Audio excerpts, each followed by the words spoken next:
Bonjour et bienvenue à l'atelier. Aujourd'hui, vérification d'un appareil.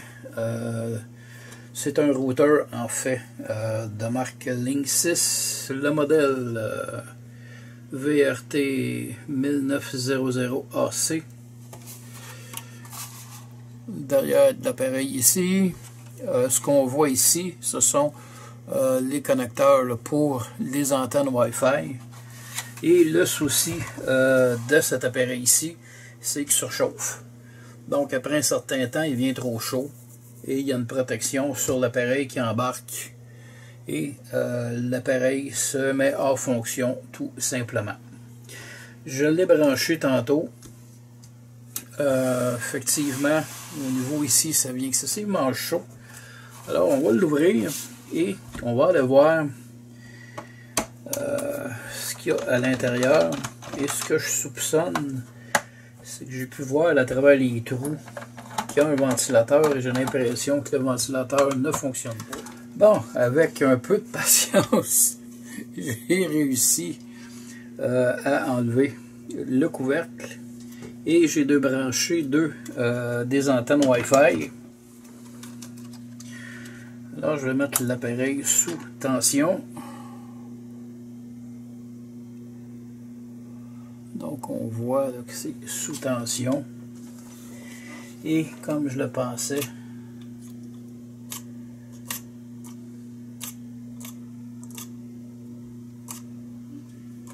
le ventilateur ne tourne pas du tout. Ok, en fait ici on a une très grosse plaque là, qui reçoit la chaleur. Donc probablement normal qu'il vienne assez chaud. Donc dans le cas de celui-ci, le ventilateur, là, ça fait pas une grosse job, c'est pas très gros. Mais en principe, c'est censé fonctionner. Alors, on va vérifier s'il y a de la tension ici.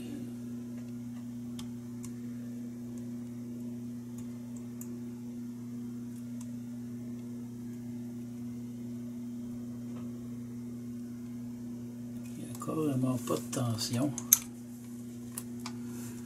Est-ce que j'ai de la tension en bas?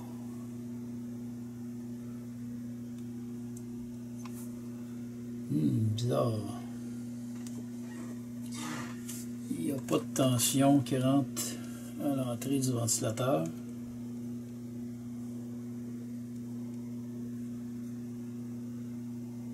Mais c'est possible là, que le ventilateur là, décolle seulement après une montée d'une certaine chaleur. Il doit sûrement avoir des sondes de température là-dessus. Alors après une petite vérification qui a été assez rapide à faire, on a ici le connecteur du ventilateur et en dessous on retrouve ce qu'on appelle un MOSFET. Et c'est à ce niveau-là, c'est le chip là, qui est défectueux. Donc je vais confirmer ma théorie. Et ce que je vais faire, on va monter la caméra un peu. À partir de mon bloc d'alimentation, je vais brancher le ventilateur en direct sans passer par le MOSFET et on va vérifier si le ventilateur est bon. Et oui, c'est vraiment le chip qui est défectueux.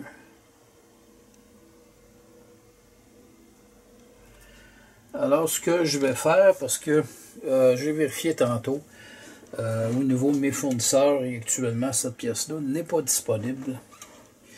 Et c'est pas...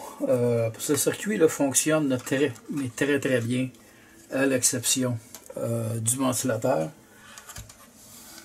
Alors je vais tout simplement le brancher en direct.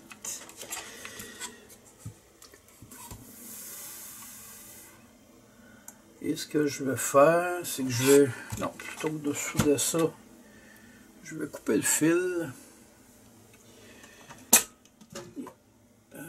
fermer mon alimentation pour commencer.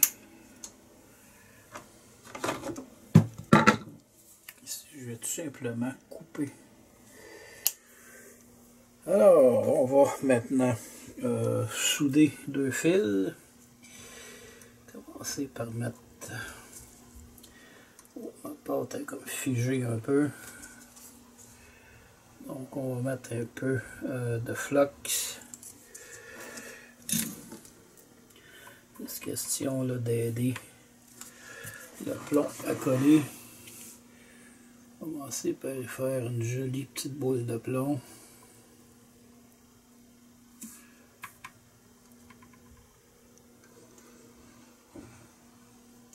Donc ça va aider.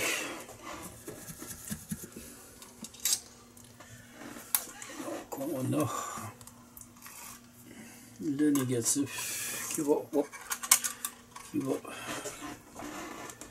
venir s'installer ici.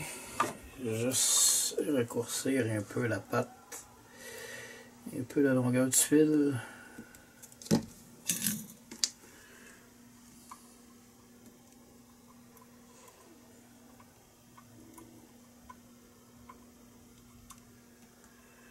On va attendre que ça fige un peu.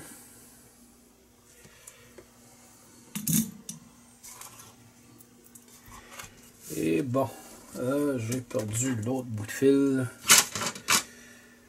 On va devoir s'en couper un autre, je pense. Voilà, il est ici.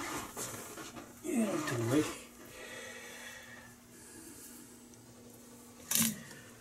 Donc, je vais procéder avec l'autre fil. Et rentre là-dedans. Bon, ça va figer un peu. Bon, maintenant c'est solide.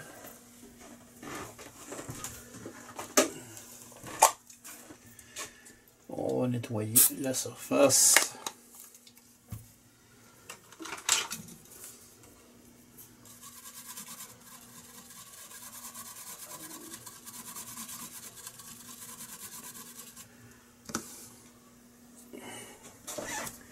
Et je vais tout simplement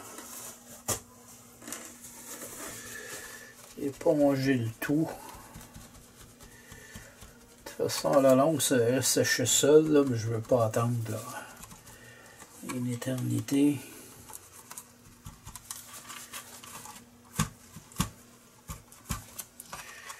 Alors, si on tourne ça de côté, et ça va arriver pas mal juste. Et on en a assez. Bon, maintenant que nos fils sont soudés, je vais venir placer mon shrink comme ceci. Et je vais me servir tout simplement de la chaleur de mon fer à souder pour venir là, faire en sorte là, que mon shrink colle bien au fil. Donc c'est thermo-rétractable. Donc à la chaleur, ça rapetisse. Et qu'on a un fil qui est fait ici. On va faire l'autre. Ça, j'ai pris des shrinks un peu plus gros. Étant donné là, que j'avais 3 fils. Essayer de rentrer ça comme il faut. Bon. C'est placé.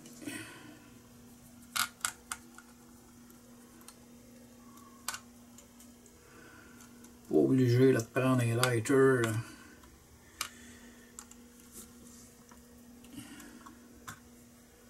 Pour coller là, nos fils.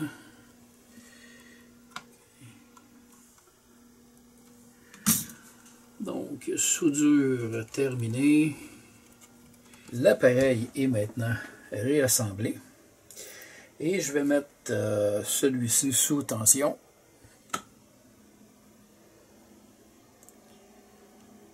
Donc, on constate que la ventilation fonctionne.